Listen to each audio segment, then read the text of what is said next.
Okay, Cool. well, let's do it. Let's go. Welcome to Student Hours. Joining me today, Dr. Fred Anscombe. How are you doing today, Fred? I'm doing okay, thanks very much. How about you? Yeah, very good, thanks. It's good to be here. Now, today we're going to be speaking obviously a lot about the Ottoman Empire, as you'll be able to see from the title. But before we get into that, could you tell us a little bit about yourself and about what began your interest in history? Okay, yeah, it's a long and convoluted story, and I'll try and cut out some of the diversions along the way. My background is, as you can tell from my accent, I'm from North America. I'm from the northern U.S. And in terms of my upbringing, I was normal kid, not particularly interested in history. A lot of the books that you can read as a boy growing up, or movies you see, they have historical settings, and I found that all very interesting. But when I went through school, I wasn't all that interested in history. And when I went to university, as it was an American university, you don't have to apply to do a particular subject. And I went in without any intention of studying history. But with all the things that I did explore while studying at university, it seemed to me that history was always the thing that ultimately I related to best. I've always been very interested in contemporary affairs and the world around me. And what I appreciated about history was finding out where the world around me came from.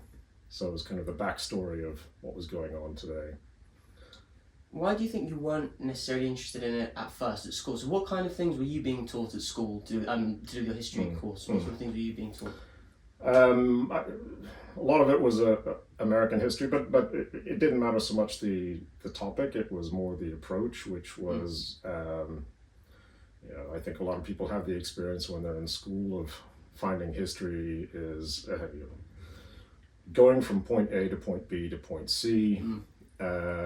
And being given a capsule explanation of why that route happened. And it just didn't seem, actually, there was a lot to be discovered there. And getting an explanation of how those stages of the route happened, is great, but getting it in that cut and dried kind of way just seemed only so engaging.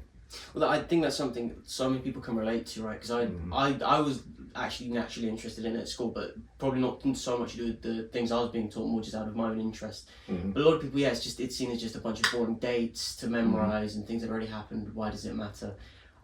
I was going to say, do you have any thoughts on why the system's necessarily like that? Do you think it's because, if you ironically put the history to the history system, because a lot of national identity has been kind of put through into the history systems, do you think, what kind of could be done differently, do you think, at the earlier level to get maybe more people interested? Not that people have to get interested, but, to maybe make it a bit more appealing, I suppose. That's a real challenge, because most school systems are set up to teach people how to be a good citizen. Right. And one of the bedrocks of that is to give everybody a common sense of what your past is, so that explains why the system we have now exists and where it may go in future. There's a very, very much a gloss put on it, and awkward things tend to be downplayed. If you wanted to make it more interesting, then I think you would focus more on controversies. Don't gloss over anything. But then that dulls the edge of the whole point of the exercise, I think, from the state perspective. Right, I think so. Well, how would you describe then your because you go into a bit in greater detail about how then you began to sort of actually enjoy history a bit more, or start to focus on it as a discipline. What exactly, were there particular events that you started to study, or more just your not understanding as such, but the way you maybe saw history changed? Yeah. While I was at university, I started university in 1980, and this is right after the whole 444 days of the American hostage crisis in Iran. There was a lot going on in the Middle East, and I've been very aware of the Middle East. from the late 60s. You know, I still have some vague memories of the 1967 war, very vague, and then what came after it. So I was always aware of that area as being something really very hard to figure out, very hard to understand, get a grasp on, and understand why things were happening and where they were going to go. And of course, that was the sort of stuff which was never covered in school history. Right. But at university, I had the opportunity to start studying areas which I had not been exposed to before, which I found very difficult to understand, but fascinating. So there were two areas that I was particularly interested in. One was the Middle East, the Arab Middle East, the contemporary Arab Middle East, and the other was China. And I ended up going more in the direction of the Middle East. But as a prelude to studying the 20th century, or the 19th and 20th century, the modern period in the Middle East, I took took a module on the medieval Middle East, from the time of Muhammad up to about 1500. And that was just eye-opening, getting a sense of a completely different history from the kind of thing that I'd ever been exposed to before. And I just found that absolutely fascinating, which is why I ended up going in the direction that I did. And what do you think you found particularly fascinating about? Because obviously it is a fascinating area, such a rich history to unpack, and would have been something, as you said, completely different. But what else, other than maybe just the element of the unknown, what else do you think you found particularly fascinating about studying this period of, particularly medieval history? That's particularly interesting. It's a very good question. But put yourself in my position. Late 70s, there's the Iran crisis going on, right? And it's mad mullahs versus relatively innocent Americans. What is driving this? It seemed like a very, very backward kind of situation. And looking at the medieval Middle East, completely turned that around. Instead of that image of wildness and backwardness, it was a much more of a story of very rapid development of a truly impressive culture that covered a far larger area than I certainly had any idea about, and being able to follow the political development, but the cultural development as well, the spread of Islam, the spread of Arabic as a language, and the absorption of all the cultural influences that were in the lands before the Arab expansion.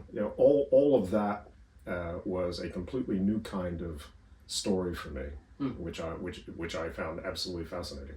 And was that course then relatively sort of progressive at the time? Because it seemed like an area that you hadn't known much about before. Was it quite a progressive course even for that time? Was it sort of, were you and your fellow students kind of aware, like, oh, this is really interesting and this is a new series of histories that is actually being taught, I'm actually able to get access to? Precisely because it's a sort of history that nobody has any idea about. Right. I signed up to do it with a good friend of mine, a fellow student who was studying, ultimately became a doctor.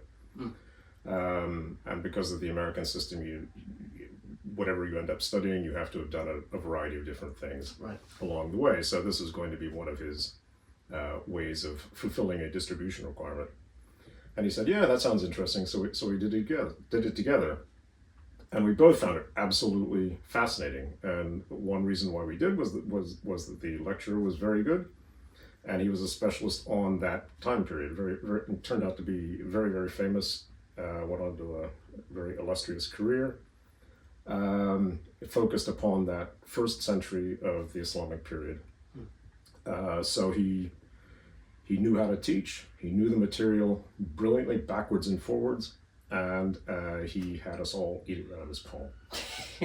What do you think made him such a good teacher then? Because obviously, of course, you have to be an expert in the field. What else do you think made him so, I suppose, captivating? I guess if that's what to use. certainly there was a feeling that it was predominantly lecture, but he gave that feeling of being able to connect with each one of us. You go up and talk to him after the lecture, and he knew your name and found out what your interests were, and he absorbed all that, so that he really built a personal link to go along with the intellectual link. I think that was one of the things that really made him top notch. So when did you first become specifically aware, in a greater detail, started researching the Ottoman Empire specifically? Okay.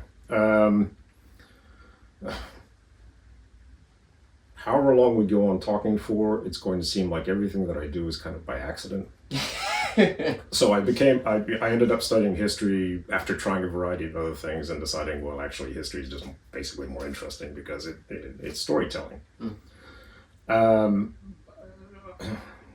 After finishing my degree, after finishing the BA history degree, I tried to get a job in Washington in politics, doing something with current affairs.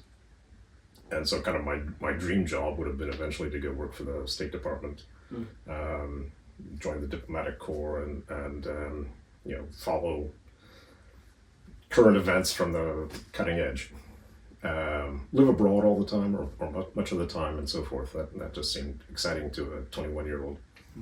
But I didn't get very far. I worked in a think tank for a while. And the advice I got was, if you want to get yourself to stick out more, you should get yourself a postgraduate degree. So I was sure by that point that I wanted to do something with the Middle East, and I applied to a variety of places to do an MA in Middle Eastern history or studies, actually Middle Eastern studies, including IR. And only one place did I apply for a PhD. And I applied for the PhD because that place told me, you can come here and do an MA in 2 years, or you can do a PhD in 5 years. And I thought, well, if an MA is going to make me stick out from the crowd a little bit, then a PhD is going to be that much better. And they said, if you're still here after 5 years, we're going to ask you what you're doing. And so that seemed, and they offered me funding. So I decided, okay, well, I'll do that. And in the course of the first couple of years, I had to fulfill language requirements. I'd already started studying Arabic. I had to start a second Middle Eastern language. And I was tempted to try Persian, but Iran at that point being pretty well closed off to Americans, I took Turkish instead as being, well, that's the next best option.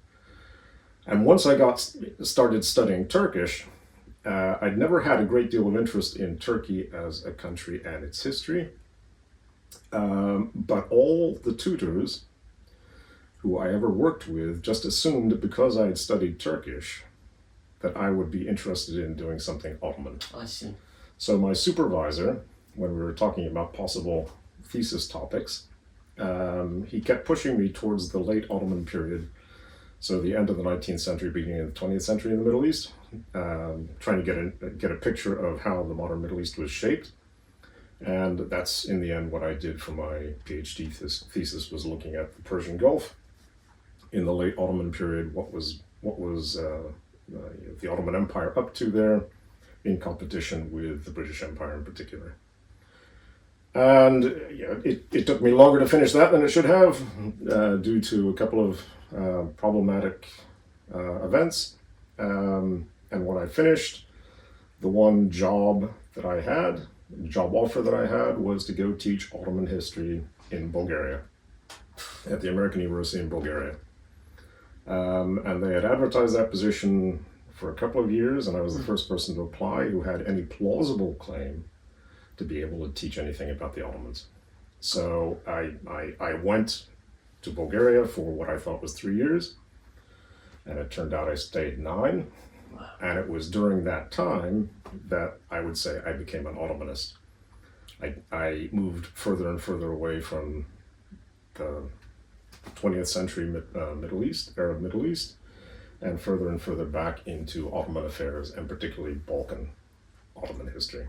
Okay, what was your experience over there like? That sounds like a bit of an adventure in itself. But I started teaching there in 1994.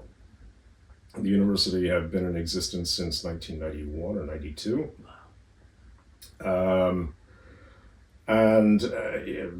Bulgaria, post the fall of the Berlin Wall, was a place very much in transition.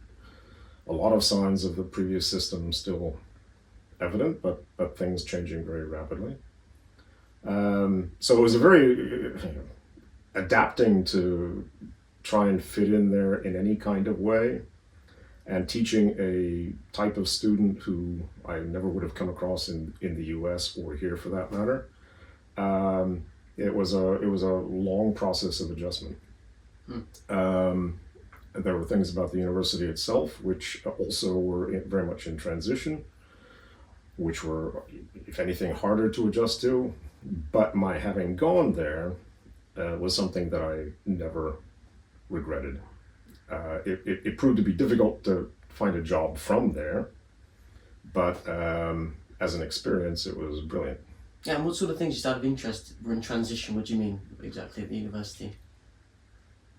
About the university or about anything else? Well, the university, but also anything else. It's just very interesting. It's a fascinating sort of area to be living in, actually, in my opinion.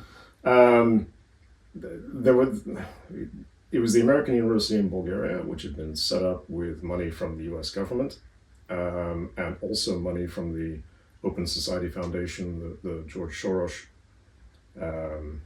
Foundation, set up to fund a shift to free market economies in former Soviet-pact countries, Warsaw Pact countries.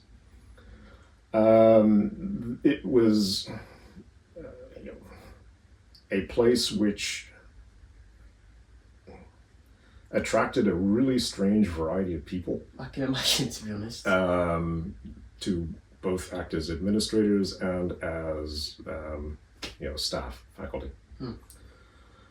So with all those different backgrounds, there was a lack of clarity of vision about where it was supposed to be, what it was supposed to be, and where it was supposed to go, and what its purpose was.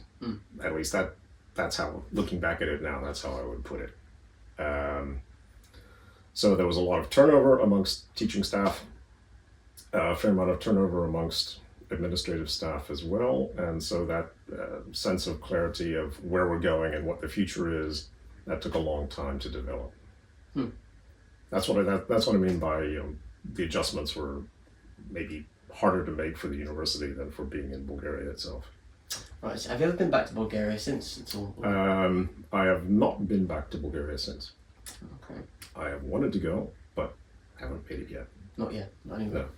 So when we refer to them the Ottoman Empire, where exactly do they originate from, and how big an empire are we sort of speaking about? For those who really are not aware, let's sort of maybe give a brief sort of introduction to who exactly we're speaking about here. Okay, the Ottoman Empire, one thing to say is they never called themselves the Ottoman Empire until possibly the very end, at which point they adopted some of the terminology that was used in Europe, or non-Ottoman Europe. But as an entity, it began roughly around 1300 in northwestern Anatolia, what is today Turkey, not that far from Constantinople, Istanbul. Expanded very slowly because it was fighting against Byzantium, the Byzantine Empire, and that was a hard slog. So it took 60 odd years for it to grow to a point where it was a very significant power opposite, or in the vicinity of Constantinople, and make it over into the Balkan Peninsula, into the continent of Europe. From the late 14th century, expansion happened more rapidly, and by the pinnacle of the empire, geographically speaking, was probably late 17th century, and it stretched from Hungary across to southern Ukraine, what is now southern Ukraine, included all the territory of the Black Sea, so the Caucasus, every part of southeastern Europe today, with very minor exceptions. What is now Turkey, and most of the Arab Middle East, with the exception of the center of Saudi Arabia, Oman, the UAE, and it never reached Morocco. But every place else in the Arab Middle East was part of the Ottoman Empire at some point. I see. And sorry. So, what did they sort of refer to themselves as then, if not the Ottoman Empire? If they were going to talk about themselves as a collective, it was the well-protected, most commonly the well-protected domains. Okay. And is there a particular event, if you like, that kind of sparked the birth, would you say, of the kind of Ottoman Empire? Is there one particular moment, if you like, in history that where you'd say it kind of begins? The story begins here, if you know what I mean. There would be a couple of places. One would be obviously 1300, which is when they first really show up on the historical record through Byzantine sources. When the what was the kernel of the future Ottoman regime managed to defeat a Byzantine army. But the first real turning point, I would say, was 1453. When the Ottomans conquered Constantinople. They were able to establish a true capital city for what you would think of as being an empire run from one place. Because up until that point, there had been a certain mobility in where the Sultan, where the ruler would operate from. It's not entirely a case of carrying your court on horseback behind you, but there were elements of that. So once Constantinople was conquered, 1453, then you get the establishment of a fully developing bureaucracy, record keeping, all the other trappings of a centralized state. I see. And I want to be careful what I ask. What would you, because I'm sure there are a number of misconceptions and probably stereotypes that go along with the Ottoman Empire. In terms of my own perspective, I remember only really being introduced to the Ottoman Empire at school in relation to the First World War and then being described as, already this decaying empire, which again is another point we're really going to get into about how valid that image really is. But do you think there are any particular things that maybe characterize the Ottoman Empire that actually are valid in terms of, just for example, were they particularly aggressive or ruthless in their forms of attack, these kinds of things? Are there any common tropes that you'd say should be associated with the Ottoman regime?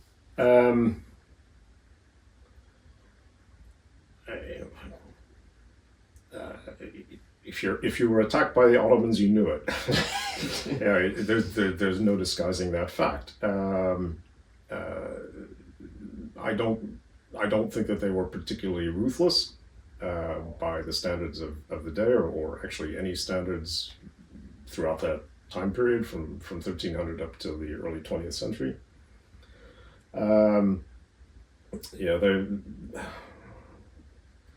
expansion tended to happen in several stages. And the initial stage was more or less a softening up with raiding, which was focused primarily upon pillaging, taking captives, looting territory and weakening it that way. Then absorption of territory where there wasn't a great deal of displacement of the previous ruling elites or of the population, before full absorption and the posting of administrators and so forth from other areas to run things more directly.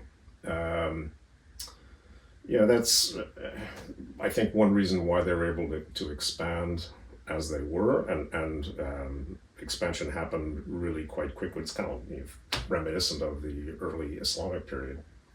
Rapid expansion, and then it takes some time to bed it in. But it's that multi-stage process and the way in which those being targeted for conquest, for absorption, always have an option. It's never really do or die. If you surrender, if you accept Ottoman overlordship, you keep your position. That sort of thing. Now, yeah, having said that, there are certainly plenty of examples of people picking up and leaving, rather than stay and have to kneel down. But I think that lack of a war, a style of war that was a war of elimination or extermination, is one reason why they succeeded as they did. Interesting. And what would Ottoman rule itself within these different states, if you like, that kind of become part of the Ottoman Empire? What does that exactly look like for those from these various different... I'm sure you can't maybe necessarily generalise because it's a large region we're speaking about, a load of different states, but what does it generally kind of look like? One of the things I would say about the Ottoman period, the Ottoman style of rule, is that until the 19th century, there was very little emphasis put upon homogenization. So there were very few things that you would find as being distinctively, definably Ottoman from one end of the empire to the other, or any of the ends of empire, given how many directions it expanded in.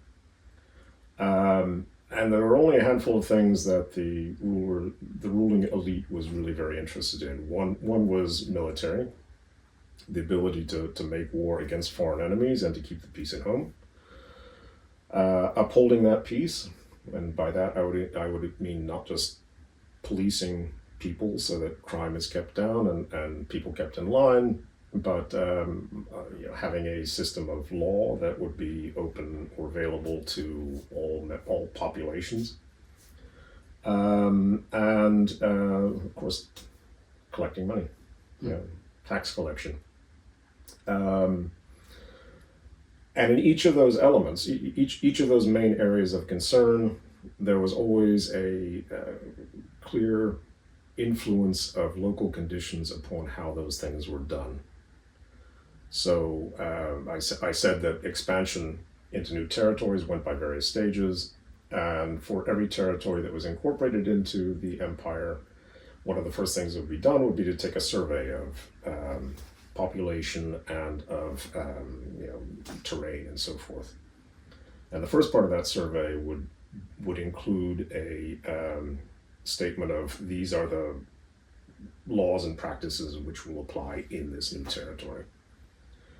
And in a lot of cases, pre-existing custom, laws, taxes, and so forth would be absorbed into, this is the way things are going to be in the Ottoman system as well. So there's always again, this helps to explain how it was able to grow, I think, is that it's not a complete radical change. And it's only really in the 19th century that the empire decides that it needs to try to create something that is more predictable, systematic, even from one end of the empire to the other. So there's tremendous variation across that huge expanse of terrain and populations. And how important is the role of religion in the system, in terms of both sort of governing these communities, but also the role it plays in society more generally? Because also we're speaking about quite a diverse empire, both religiously, even though predominantly the religion is Islam that is predominant. Could you please just describe, the role of religion then within the Ottoman Empire, specifically Islam?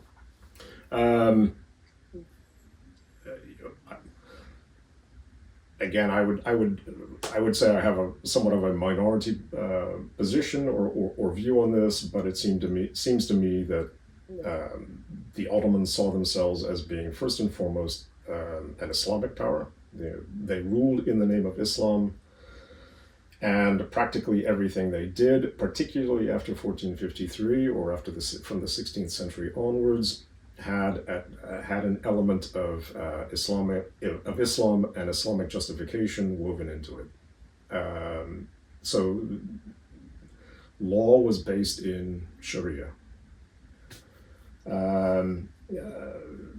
Sharia is something which is usually very misunderstood. What it is a system of figuring out what is the right thing to do according to a variety of sources where you can interpret. and that allowed for the creation of a legal system based upon those principles that would be familiar to any Muslim. But there also was within that scope for looking after the interests of non-Muslims as well.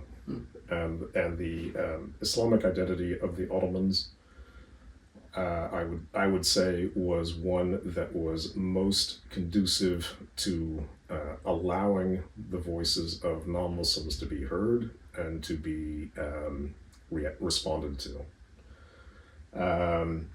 So it's kind of fundamental and built into the entire Ottoman ruling system and the Ottoman the things that the Ottoman Empire did, but it was not exclusive. Muslims amongst the population certainly were first.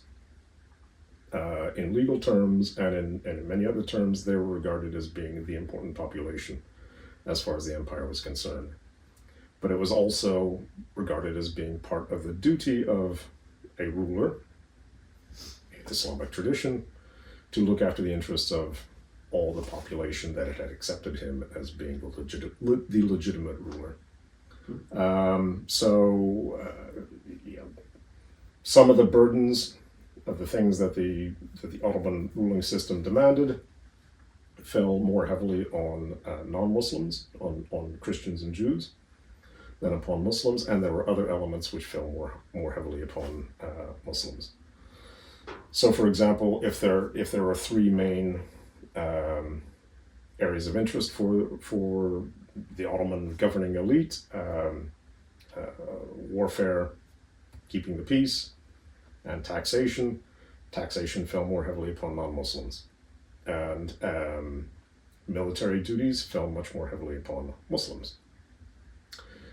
If you performed military duties, then there was less in the way of taxation that you had to pay. So Christians, and until the 19th century, the Ottoman military was never entirely Muslim. There was always room for non-Muslims in there, particularly Christians. Christians who performed military duties were exempted from some taxation, for example. In terms of keeping the peace, the system of law is rooted in Sharia, but as I say, there were various other ways through which non-Muslims would be able to receive justice as well and would be protected. Moving on though, I'd like to ask a little bit, before we really get into the reasons behind the kind of collapse of the Ottoman Empire and all these other things, I'd like to ask a little bit just about the Golden Age then of the Ottoman Empire, in terms of how, I think it's interesting, just basically how big are we talking about, how influential, how powerful. And just briefly, why do you think it did? You've already touched on it, but what are some of the reasons why it was able to grow so rapidly, but also so hugely, basically? Yeah, something else which I think is important to remember is just the geography, the geography and the environment. If you think about that stretch of territory encompassing North Africa, the Arab Middle East, the Arab East, Turkey, and the Balkans. The Ottomans twice reached the gates of Vienna in the time of Suleiman the Magnificent in the early 16th century, and then again in 1683, before being turned back. From Vienna, all the way across that huge expanse of territory, there aren't many big cities. There are very few natural centers of great political power, Constantinople being far and away the most important one. And in the rest of the territory of the empire, I would say the most important city was Cairo. Expansion happens, and it happens gradually, in part because there are no very strong states to block the advance. Right. It's when the Ottomans get to Austria, get to Vienna, that they find that's where they can't go any further. They do actually attempt to invade Italy in the late 15th century, and opportunely for Italy, the the Sultan died at that point, so the invasion was called off. Who knows whether that would have worked or not, or how far they would have got with that. But as I say, the geography matters tremendously. It's a staggeringly huge territory, but it's not a really rich territory, which will also have an impact upon why it is that the Ottoman Empire collapses. How would you describe the way the Ottoman Empire at this time in the kind of Golden Age is viewed by the rest of the world, maybe the rest of maybe Europe in particular? Yeah, well, I sort of consciously avoided talking about the Golden Age, but I'll go back to that. Okay. So the reign of Suleiman the Magnificent is regarded as being the Golden Age, in no small measure due to Suleiman's efforts to spread that idea. Right. But it was kind of a pinnacle. He was the 10th of the Ottoman rulers, sultans, and ruled for 46 years. And in those 46 years, he did manage to pull off further conquests. So it's during his reign that Hungary is conquered, as was Belgrade, so Serbia, part of Serbia. He was responsible for the conquest of islands in the Mediterranean, expansion in North Africa, carried out a long-running conflict with the Habsburgs based in Spain in particular, and also made war in the east, brought Iraq into the empire, fought against the Safavids in Iran repeatedly. It was a time of military success, and with military success, a lot of wealth came in. And there's a great mosque in Istanbul, Constantinople, built by Suleiman, the Suleimanian Mosque and associated complex, which is one of those wonders of Ottoman architecture and urban development. And you find other examples of urban development around the empire, as towns at least, maybe not cities, as towns are built up. So there's that kind of a development of infrastructure as well to make it a more imposing realm. And he carried out reforms or oversaw reforms in legal matters. There are a variety of reasons why that time period was regarded as being the Golden Age. After he died, then you get a series of sultans that were not as successful. They're either not as good, or they reigned for much shorter time periods. And as I say, expansion, they sort of reached the limits of their ability to expand greatly. How threatening do you I'm going to ask maybe one of your rather obvious question, but I'm just interested, how threatening would you say they kind of were to the rest of the world in terms of what is the image of the empire, I suppose, at that time? How are they kind of seen, would you say? It's the terrible Turk. Right. It's if you look at a map of just the continents of Europe and of and Western Asia, North Africa, the Ottoman Empire dwarfed everything else. It was the greatest power in European affairs, and Christian Europe, which had not been incorporated into the Ottoman Empire, legitimately feared Ottoman expansion. How were they to know where it was going to end? They could not be confident.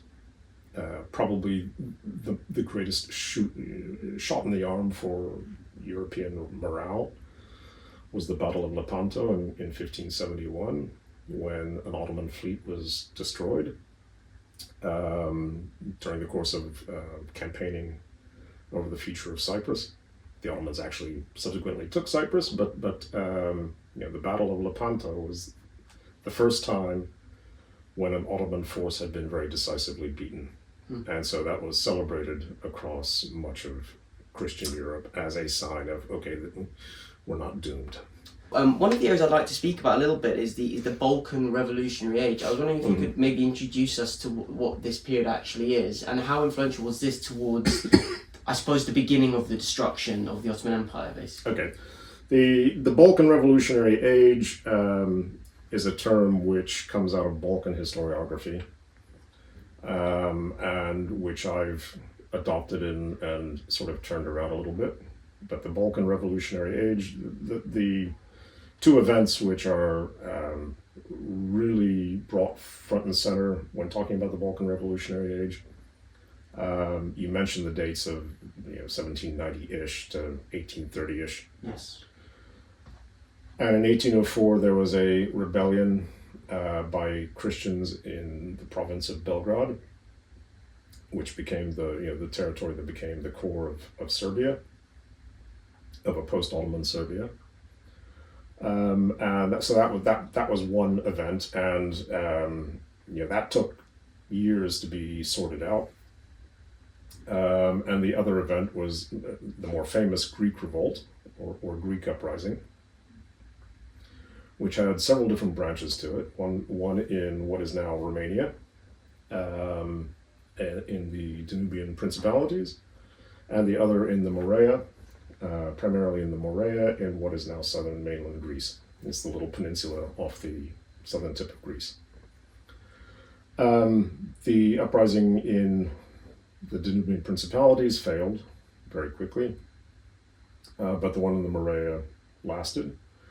And as I say, by the end of the 1820s, had become the core of a new post-Ottoman independent state of Greece.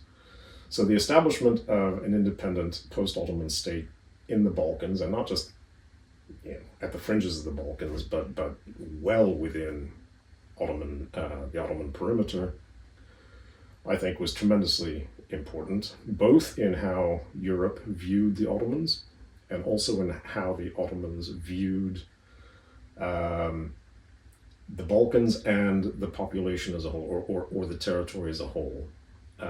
It really drove Ottoman reform efforts to try to centralize the empire so that territories like the Morea could be controlled. There are a variety of other elements to the reform efforts, but that was one of them. Exerting tighter control over territories spread across this huge array of land. That's what's pointed to by Balkan historiography in talking about the Balkan Revolutionary Age: nationalist revolts which lead to the establishment of autonomous or independent post-Ottoman states. It's the start of liberation. That's how it's viewed. Right. It's particularly interesting as well, though, right? Because this kind of goes against the narrative that the Ottomans were just simply destroyed by Western European powers. That no, it was kind of from within itself. It was sort of fought against through these uprisings. What are some of the main reasons for these uprisings that then lead to these births of these new nations? The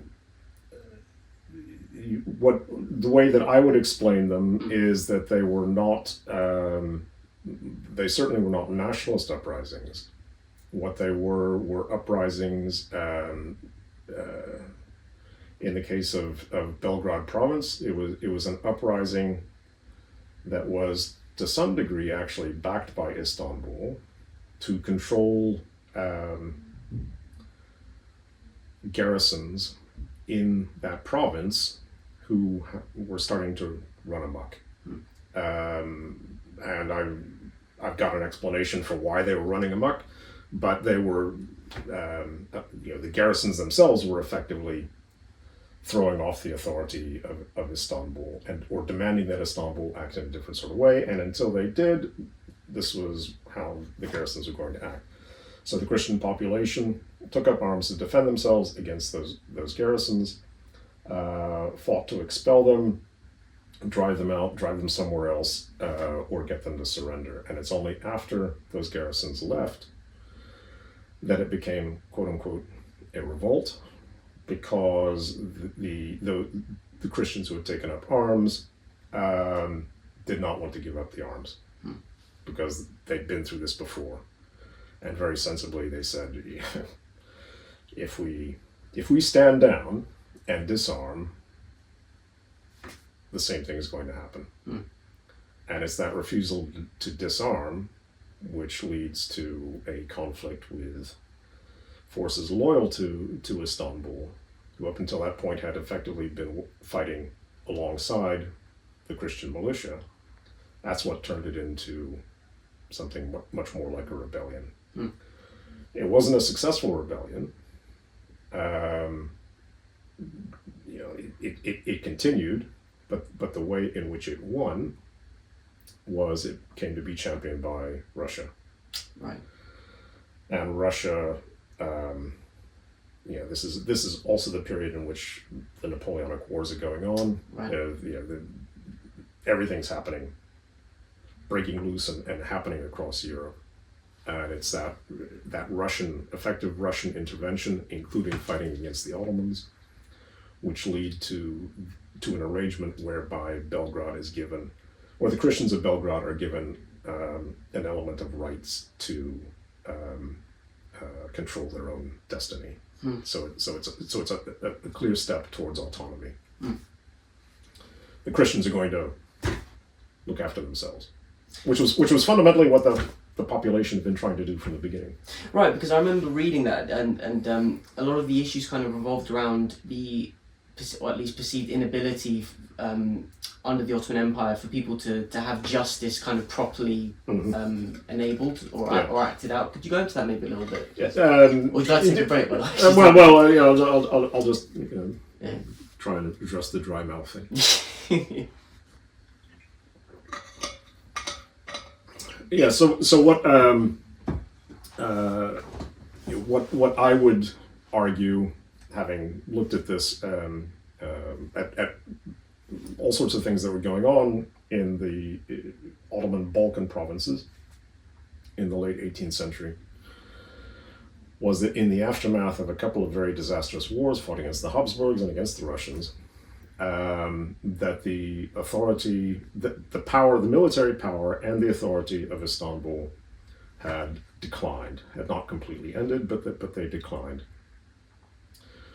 And in order to try to build up its own ability to defend its territory and to have its will imposed, beginning in the 1790s, at the beginning of this Bulkan Revolutionary Age, the Sultan of the time introduced a new way of organizing modern military, taking as a basic model, the Russian military. The Russians are kicking us around. Right.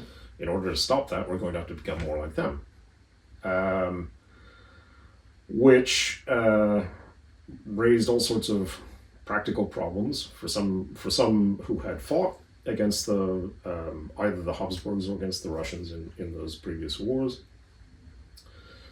There was a reaction of, why did we bother fighting if we're just going to become like them? That was one element. Another element was that at that point, after those wars, the Ottomans were broke. They had no money. So all those troops who had been fighting against the Habsburgs and against the Russian forces and dying in huge numbers, they weren't being paid. So how do you pay for a new military? Well, Istanbul started to take back resources which had been tasked, targeted to support elements of the old military, taken back under Istanbul's direct control, and the funds would be put towards the new military. A new military dressed in European-style uniforms and fighting according to, organized according to European,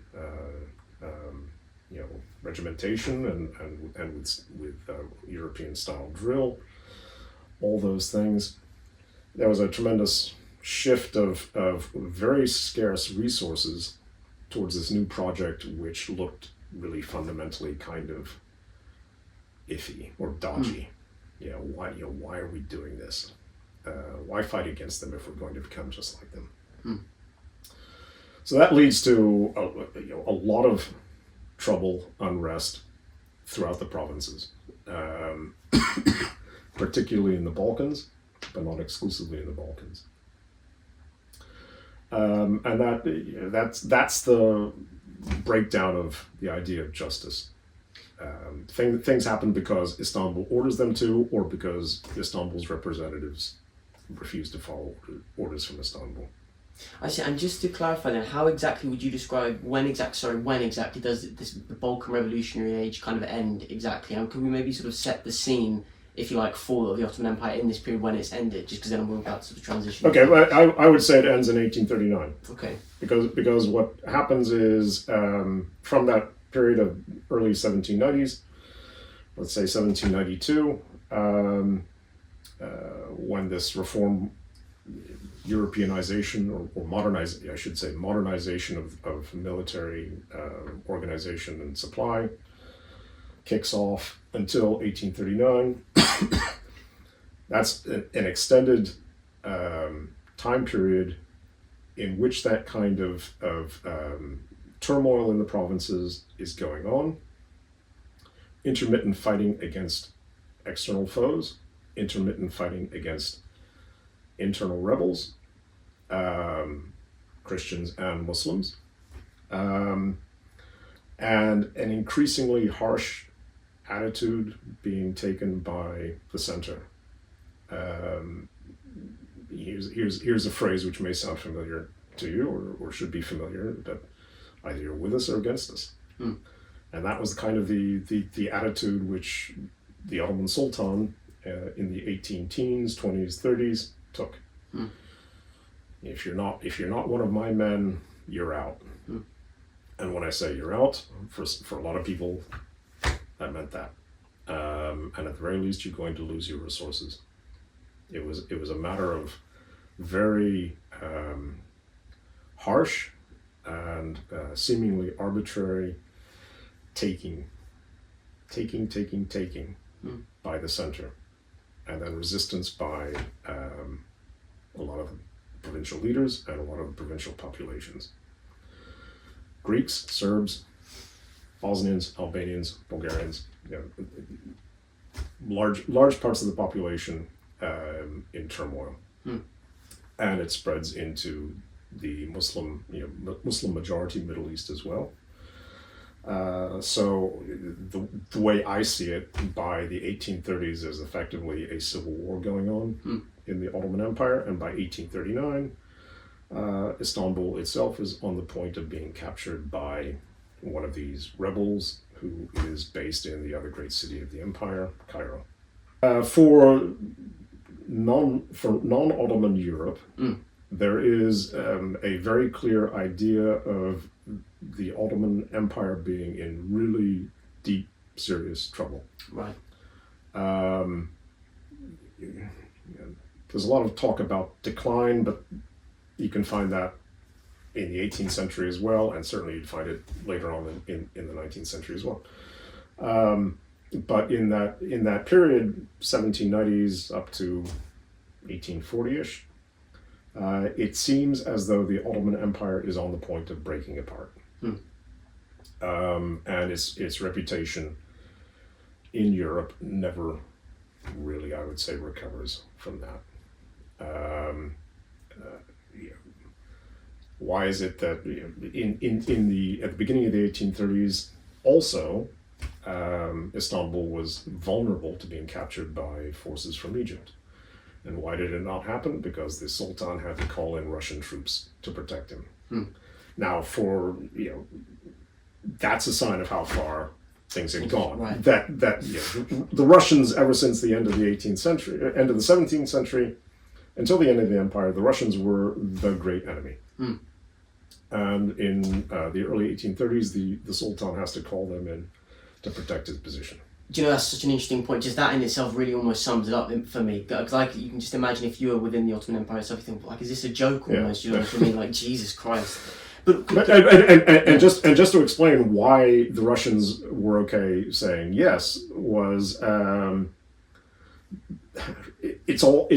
everything about the decline of the Ottoman Empire is really fundamentally about European politics, international politics, the politics of the great powers and their relations with each other. So Russia is appealed to. Russia says yes because the Egyptians, as far as they're concerned, are being backed by the French.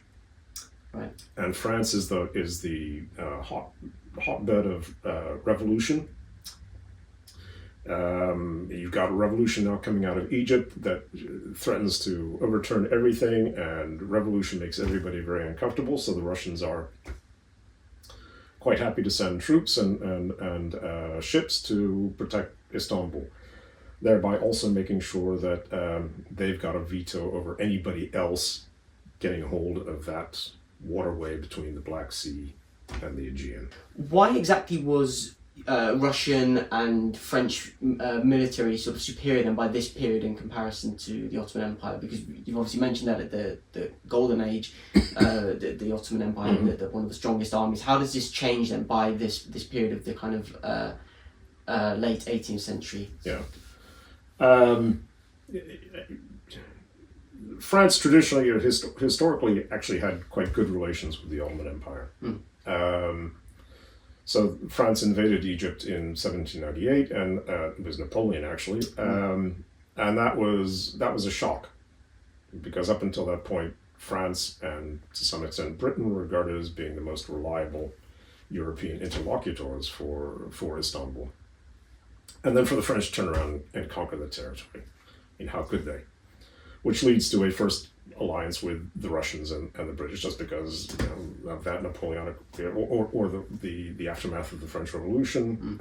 If the French move in, then you end up as an ally with the opponents of France. How is it that all those powers become much more formidable so that any one of them is able to defeat Ottoman forces that could be mustered against them by late 18th, early 19th century? Part of that has to do with issues within the Ottoman Empire itself, and the way in which the empire and the way it had organized itself. I'm not going to try and go into the details about that, but had allowed the military to effectively stand still and slowly decay. As in like a lack of reinvestment sort of thing? Yeah, right? Yeah. And for actually a good chunk of the 18th century, the Ottoman Empire was at peace. So, supply depots are not refreshed for 30 years. So that when a campaign breaks out in 1780s or the 1760s, troops are eating 20-year-old hardtack. That sort of thing. It's hard to fight well when you're trying to subsist on that sort of stuff. So there is a effective decay in performance, lack of training, and so forth within the Ottoman Empire, and money is always a huge problem. But probably much more happens in the major countries of Europe. That's when they become much more professional.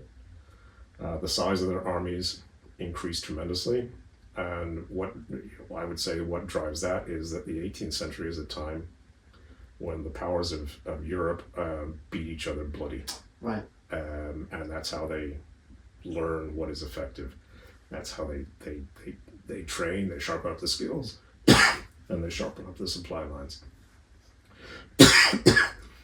Technologically, not all that much changes. But it's about organization, it's about command, it's about discipline. It's all the things that make a French or a Habsburg or a Russian army a well-oiled machine, whereas the Ottomans, they got a lot of rust to knock out of the joints whenever they get going again. And could we then get into this period of time where beginning in the kind of late 18th century, then going on into sort of towards the end of the sort of 1870s, the Tanzimat Reforms, and this period of change that occurs within the Ottoman, like quite rapid change that domestically that appears within the Ottoman Empire, due to a lot of the reasons you sort of already explained, the dire situation within the Ottoman Empire, this need to I suppose, modernize or take on certain models from Europe, Western Europe. Could you explain then what exactly were the Tanzimat Reforms? How did they first come into existence? Okay, the way that I would explain it is that I mentioned the sultans in that revolutionary age from the 1790s up to 1839. 1839, the Egyptian threat to capture Constantinople, Istanbul, actually is called off, in part because the sultan, who had been most autocratic and authoritarian and I don't give a damn about the rules kind of approach to things, died. And then Britain in particular came to try and keep the Egyptians in control and send them back. The goal of that sultan, or those sultans, was one which all the successors accepted. You know, the idea that fundamentally the empire does not have the resources of its enemies. Russia, France, Britain, or the Habsburg, Austria by that point, cannot hope to defeat them unless it really manages to make the most of what it still has within its borders. And that's what the Tanzimat is really fundamentally about, was allowing the Ottoman government to tap whatever resources it had available in terms of manpower for the military,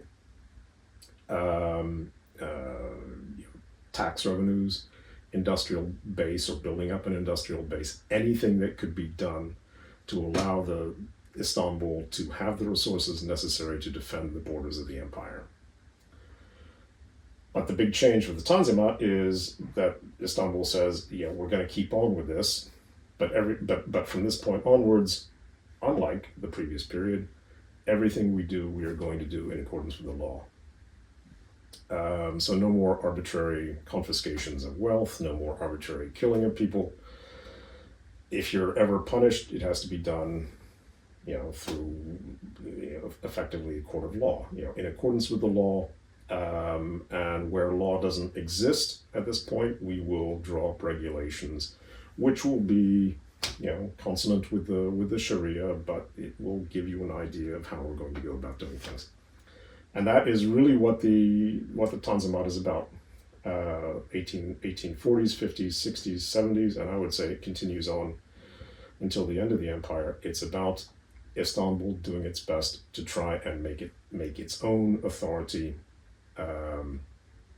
as efficient as possible, and its ability to tap whatever assets there are within the borders. Make that ability, raise that ability as high as it can go. And so what are some of the key sort of reforms then that are made within this period? One very basic thing to begin with is just find out what we got. Right. Go. You have to train people. That's where do you start on a reform program like that? One thing you have to do is train people to be bureaucrats. Train people to be bureaucrats, and modern military officers, so that you have the staff with which to carry out any kind of an ambitious program. And then once you have people who are capable of tabulating whatever there is in the empire, you send them out into the provinces to carry out those surveys, which haven't been done for hundreds of years, of who is on the land, what is on the land, who owns it, and who's working it, and what is taxable and what is not taxable, all the the real estate, and what taxes are traditionally levied upon this, that, and the other. So because you can issue as many decrees as you want if you have no idea what's out there. You have no idea who's paying any attention to the decrees. So that's a really important element just through the 1840s and the 1850s. Instituting conscription for the military. And in the 1820s, 1830s, there had been conscription, and it was pretty much open-ended conscription. As I say, the model was pretty much the Russian army, where they slung serfs into the ranks, and they didn't care what happened to them. And maybe, overlooking airbrushing things there a little bit, but that was fundamentally it. The serfs didn't have a great deal of choice about the matter. And in the 1820s, 1830s, conscription in the Ottoman Empire was again, you conscript Turks because they speak the language. They speak a language which the military commanders speak, so you can get through to them, and then they stay in the ranks. So if you have to serve a minimum of 12 years, I think it was, before you would be eligible for a pension if you were no longer capable of serving. But there was no exit from military service. So of course all the Turkish-speaking population began to say, why? If I'm conscripted, then I'm just going to give up. So they kept conscription, but they reformed it so that all Muslims would be eligible and they would be in for 2 or 3 years, and that way they wouldn't despair, but they'd be in there long enough to be trained. And once they get out, then there's periodic further training. They become a reserve force, and that's how they build up the military, for example. Administration. More and more government staff are posted out to the provinces to keep track of things and to make decisions and to make sure that the population both understands what Istanbul wants and the voices of the population can be heard in Istanbul as well. There's no local notable who's going to stop messages getting through in either direction. So it's things like that. You're building up infrastructure, laying a telegraph across the empire. Eventually, you build railroads, improve ports, things like that. All of which would have clear military and administrative benefits. To what extent was it kind of too big a job to almost take on? Was it almost kind of like too little too late, and were they overly optimistic, if that's the right term to use, but about what they could achieve? And how would you describe the effect of these? Well, it was something they had to do. Right. They couldn't just say, well, sit back there's no point. They couldn't do that. Mm. The empire, by the end of the 19th century, early 20th century, was a fundamentally different kind of place. Mm. The Ottoman military mattered in a way that in 1839, as a military power, the Ottoman Empire, to all intents and purposes, didn't exist. So it had a formidable military, and all the support services for the military had been drastically improved, and there are a lot of support services needed. Economically, the empire had clearly advanced as well, but the problem was all the neighbors had kept up their rates of advance as well, and if anything had continued to improve at a higher rate than the Ottomans were able to, again for a variety of reasons.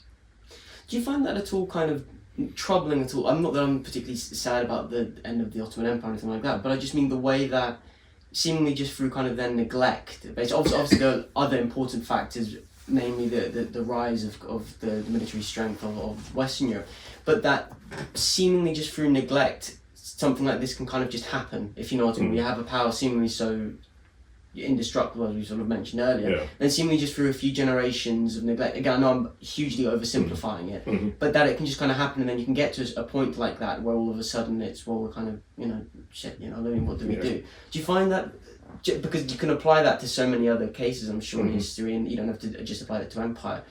But do you find that something a bit disturbing about that can kind of just happen? Do you know what I mean?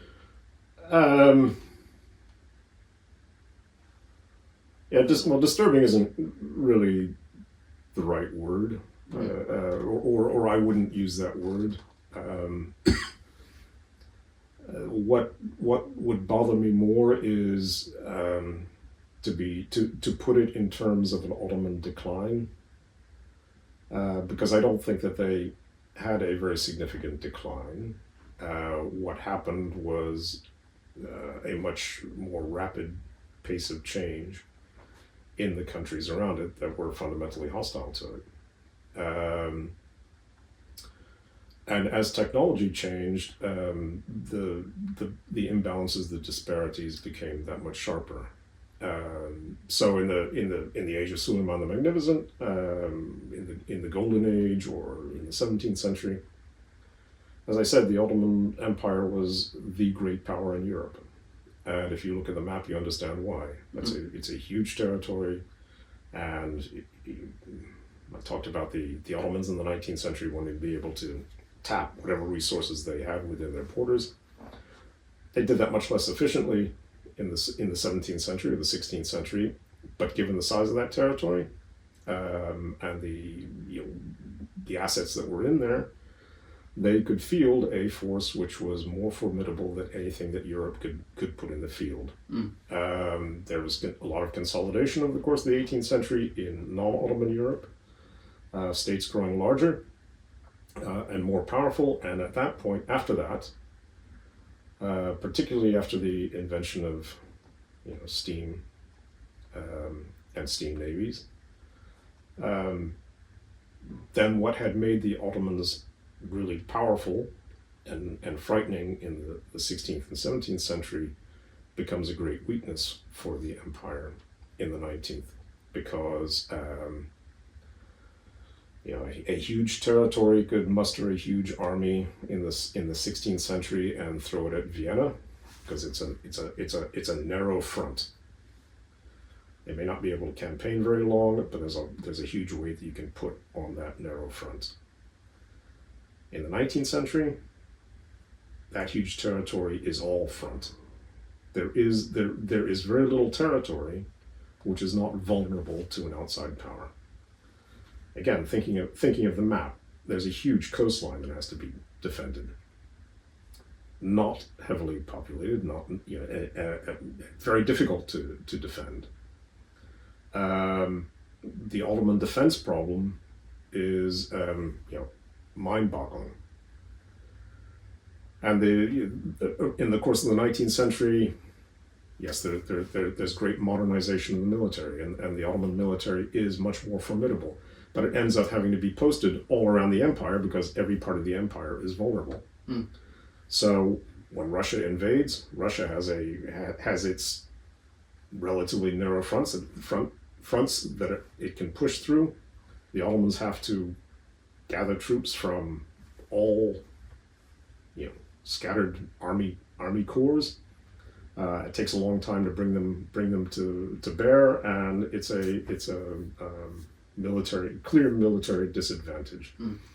That's much more about what's going on in Europe than it is about what's happened in the Ottoman Empire, I would say, which is why the idea of decline bothers me more than thinking about how the Ottomans are able to kind of just let things slip.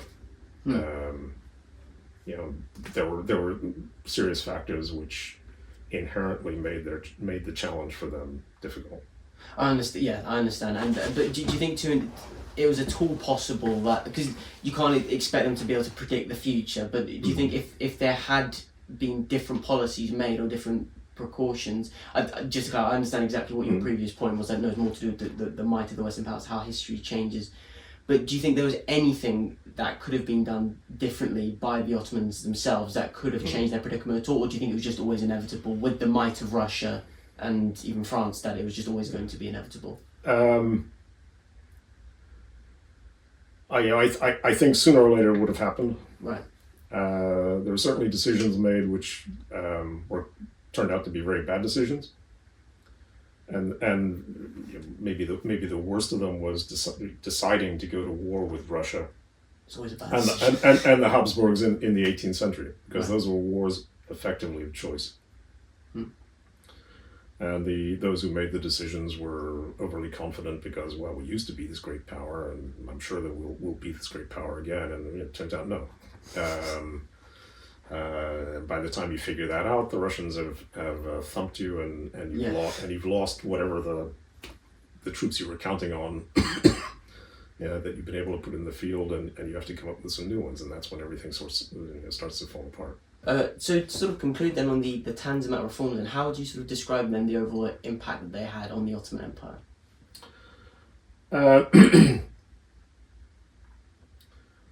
As I say, they did create real change in modernization of the state and all the organs of the state.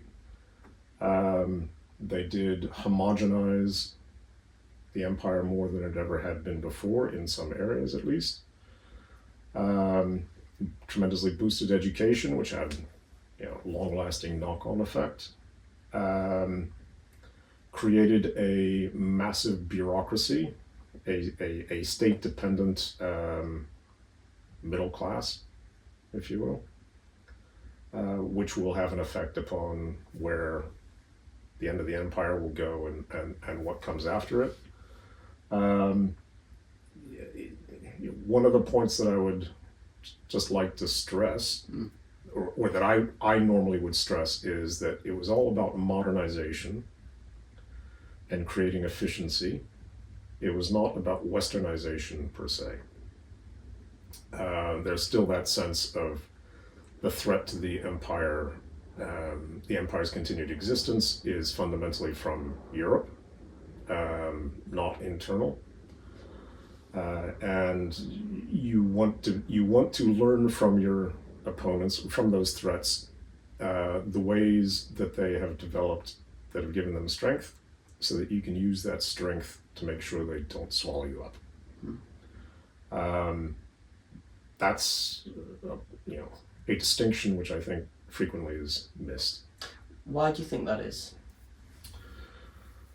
A large part of it, I think, is what comes after the Ottoman Empire in Anatolia is the Republic of Turkey. And the Republic of Turkey very consciously embraced westernization along the lines of insisting that Turkey is the equal of any European power, and westernization is an emblem of that. But that idea of westernization really became embedded in the history of the empire as viewed from the Republic of Turkey, I think. with some assistance from what European diplomats and military representatives and attachés and so forth, people who resided in the empire, were also thinking. That the Ottomans are looking to Britain to find out how things are done, or looking to France, whatever the case may be. They are looking to become more like us, and that also feeds into the idea of westernization. Overall, then, what are the main factors? I'm going to ask a general question. What were the main reasons behind the Ottoman Empire's destruction then? Okay, well, I'm glad you used the word destruction, right? Which you probably did very carefully. Ultimately, was the Ottoman Empire doomed to go out of existence? And I think probably it was.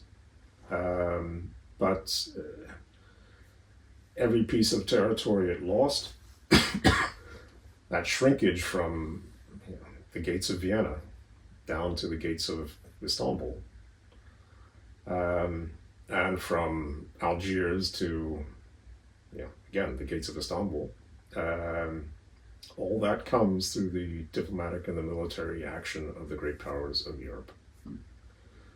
Having mentioned those revolts in the Balkans in the early 19th century, neither of them succeeded on their own.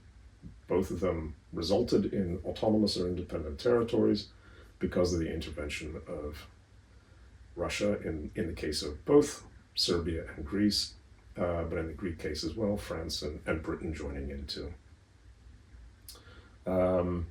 So there are no successful rebellions.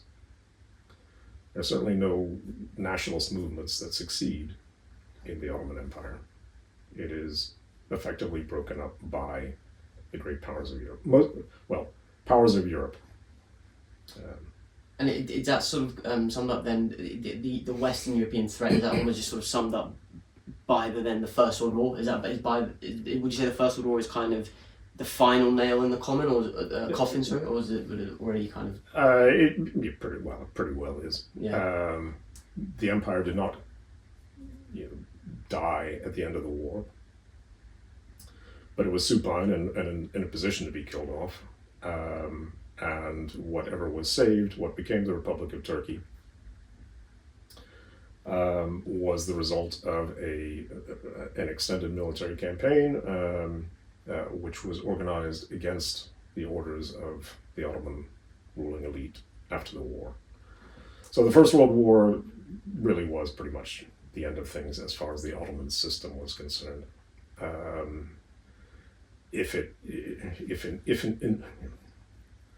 I could argue, I could well argue that, as far as I'm concerned, the Ottoman system ended in 1908, when there was a military coup, and effectively the dominant voice or voices in Ottoman administration and government decision making passed into the hands of commoners. To put a royalist tint on it there, but middle-ranking military officers and fairly minor bureaucrats.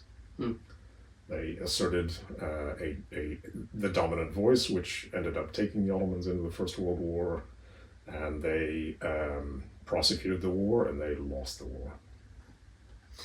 Going into this transition, I suppose, from former Ottoman states into nations.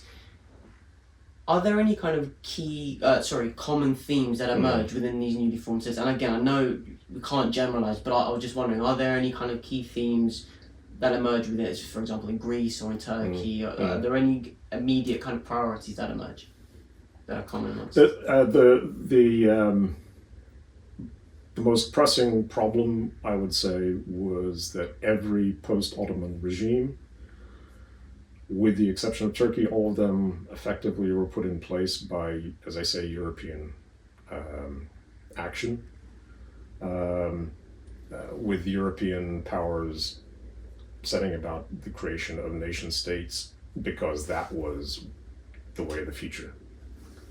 And if territory was taken away from the Ottomans, then who was it to be given to? And the idea was, this now is going to be a nation state for fundamentally the Christian population of that territory. Up until that point, the sense of nationhood in those populations was very poorly defined. It was fundamentally religious. The sense of communal identity. It wasn't ethnic. It was religious. So for every post-Ottoman state, there was a strong need to create a sense of nationhood that went beyond the purely religious. Because after all, looking around the Balkans, where is there a territory which brings within its borders all the Orthodox Christians? It doesn't exist. For a time, Greek identity was Orthodox, but that didn't work. So you needed to turn that sense of religious community into something more specific, which could have an ethnic label placed upon it. And how do you build up a nation? Through schooling, through education, through controlling the institutions of religion, and making them dependent upon the new regime. And that's pretty much the way all the post-Ottoman Balkan states operated, and also largely the way that Turkey was created. There's an interlude in the Arab world because there's that interlude of European imperial control, which complicates things. Ultimately, same kind of challenge would exist there. What is the identity that we're going to have once we have won independence or been given independence? Arab nationalism, has its weaknesses as a national identity for an individual state. By that point, could something more pointed than that be created? In terms of legacy, then, how do you, when we say Ottoman, what is the sentiment towards the Ottoman Empire in these parts of the world, in the Balkans, in the Arab world? Because I think generally, I do think in Western Europe in particular, there's just still a bit of a general lack of knowledge amongst general population amongst the Ottoman Empire. But specifically in these former Ottoman states, what is the sentiment towards the Ottoman Empire now? Well, that's a very good question. For the most part, it has been strongly negative. I mentioned the way that the Republic of Turkey embraced the idea of Westernization, and from that's one source of the idea of the Tanzimat as being Westernization as opposed to modernization. As part of nation creation, following the withdrawal or the expulsion of the Ottomans, every government will support a national story. And for every one of those, the Ottomans are the other against which the nation is formed, and which the nation struggled against in order to achieve its independence.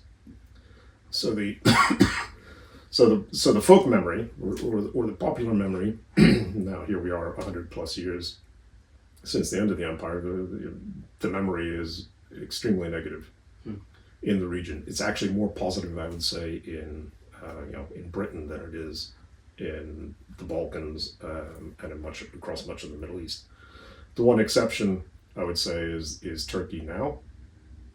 Over the past 20, 30 years, the Ottoman Empire has become an object of a lot of interest and admiration, but again, largely for current political reasons. Rediscovering of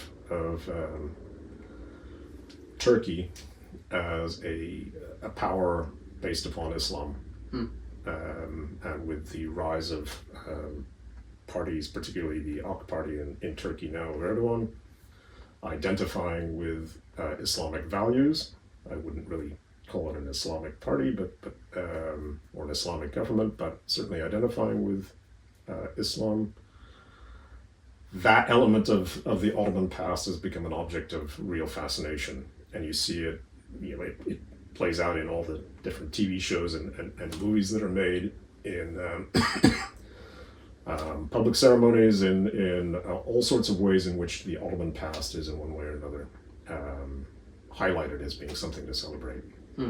Just out of interest, what kind of became of the last Sultan and the descendants of these people? What actually happened? Out. Yeah. Yeah, not oft, but out. They were expelled. The ruling family was expelled from Turkey after the creation of the Republic, and they were not allowed to return. Eventually, that would be weakened. That ban on return would be weakened. But they are found scattered around. So then some lived in the U.S. Some lived in Lebanon, Greece. Actually, can't remember how many. What may have gone to Greece, Egypt. They had to go elsewhere. So there isn't really an Ottoman family, direct descendants in Turkey itself. Certainly for a long time, when anybody spoke of Ottoman legacies, it was always in negative terms. So from the Ottomans, we inherited economic backwardness, we inherited laziness, we inherited hanging around in cafes and gossiping. We avoid paying our taxes because of Ottoman legacy, and so on and so forth. That to some extent that might be reflected in government justifications for why things are the way they are, or why we're doing such and such. Probably the most egregious example, thinking about the Balkans, would be the whole war over Bosnia. The war over Bosnia and the war over Kosovo. Both of those were pitched, particularly by the Serbian side, in terms of the historical legacy of Ottoman, quote-unquote, Turkish Muslim oppression. Something for which I have zero sympathy. Either as an analysis of why things went wrong or as actual historical fact. To begin to conclude then, are there any areas in particular of the Ottoman Empire that you feel are understudied and that kind of need further research? And if there are any kind of difficulties in actually studying the Ottoman Empire? One reason why all sorts of claims about Ottoman legacies could be made was the Ottoman legacy, the Ottoman Empire doesn't exist anymore, obviously, so it can't speak for itself. And it left huge quantities of records, and nobody speaks or reads or writes that language any longer. So you have to study it in order to be able to read the documents. And that they've only really been opened up for access by researchers over the past 30 to 40 years. Wow. And there are millions of documents just in Istanbul. And then there are, of course, document collections elsewhere. In many places they've been very poorly looked after, probably largely uncatalogued. But there's a very rich body of documentary evidence that you can work with. But yeah, accessing them is one thing. Actually, getting to grips with them, being able to understand them is another. And there are only a limited number of places where you can get the kind of training you need to understand the language and understand the systems that are being, lead to the production of these documents. So that's one fundamental challenge. What needs to be further looked at? Everything. It's 600 plus years, and not all of them have been equally well investigated.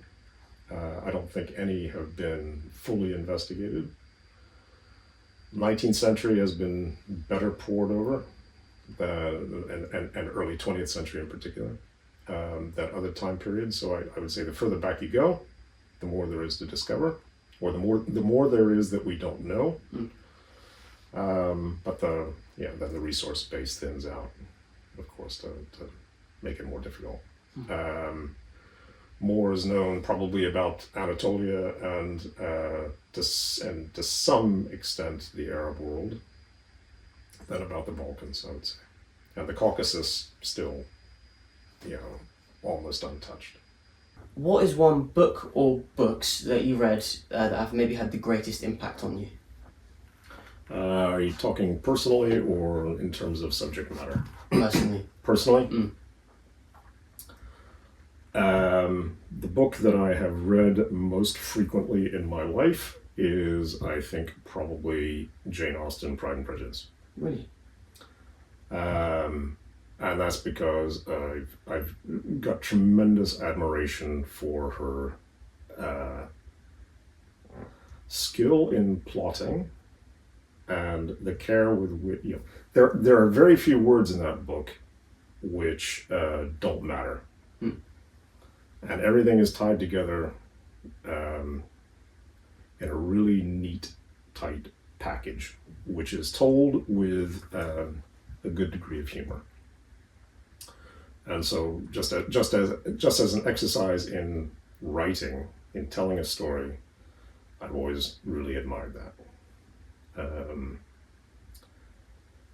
In terms of more professional things,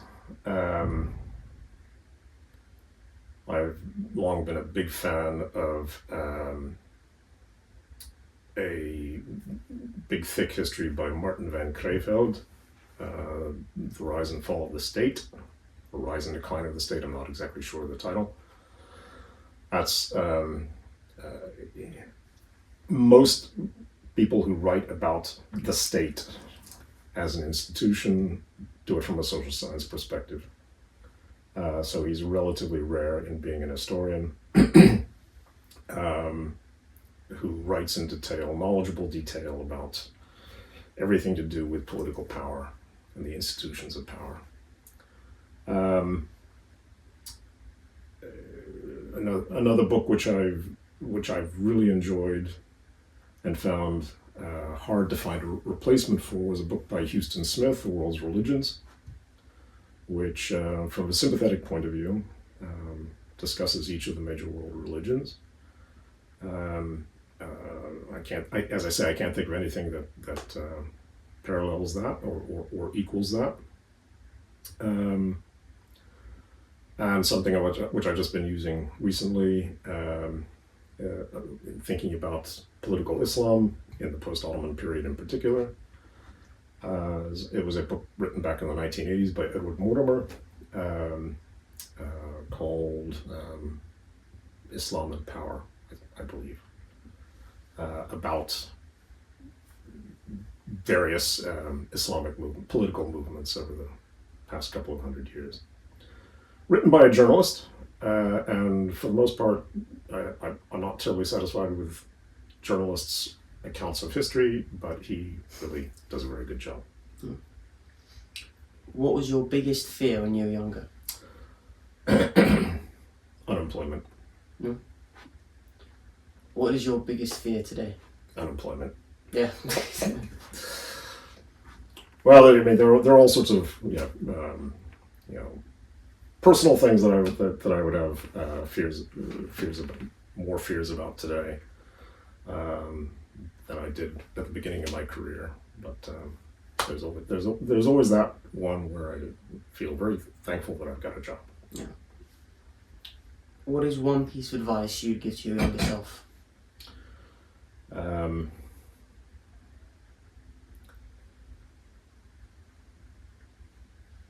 Look to do something interesting as opposed to with career implications in mind. It's hard enough to find something that you're genuinely interested in. Once you do find it, go with it. Alternatively, I could say that if you dig hard enough at most things, you will find something of interest in them to do. Try and reconcile those two pieces of advice, and you've got it made. Why do you think you'd give yourself that piece of advice? Well, going back to that issue of what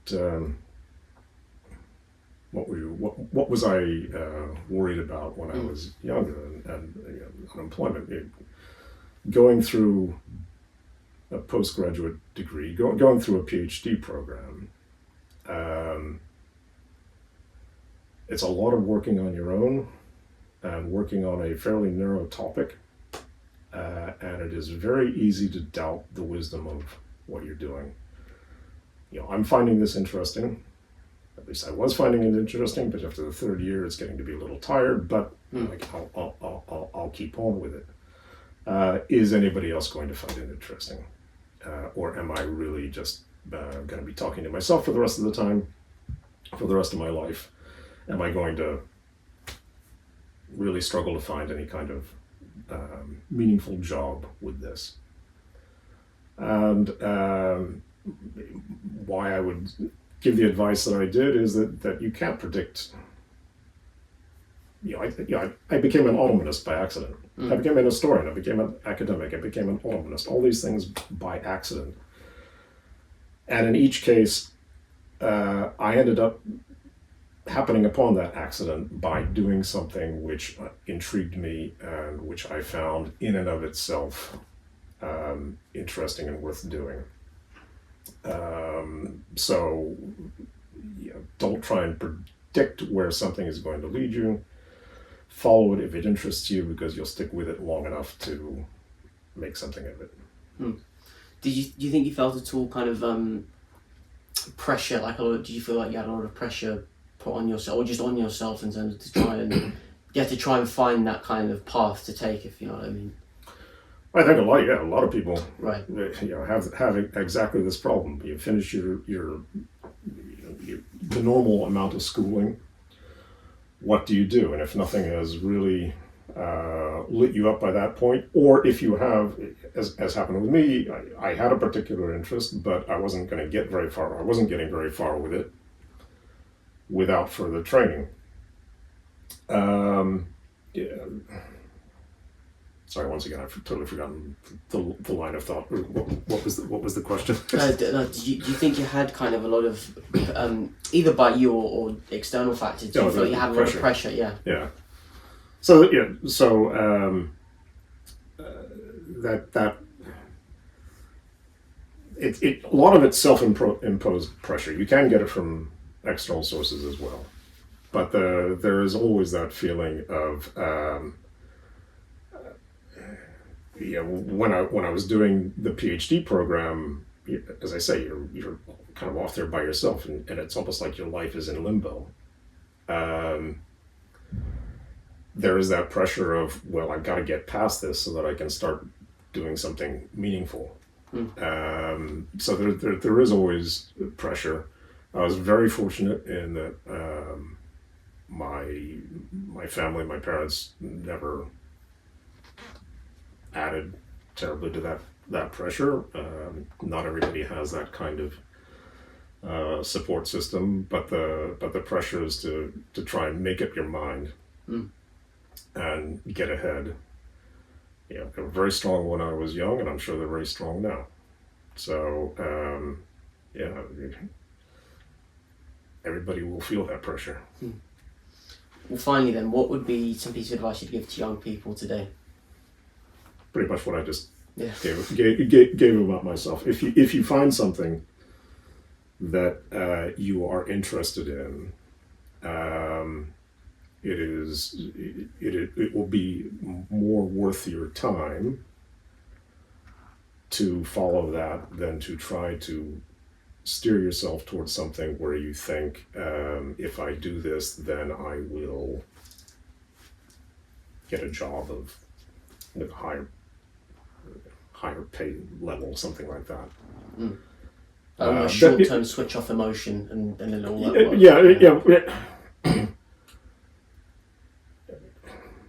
It's very easy to give advice like this to my younger self because I don't have to listen, and to young people today because I'm not in your position.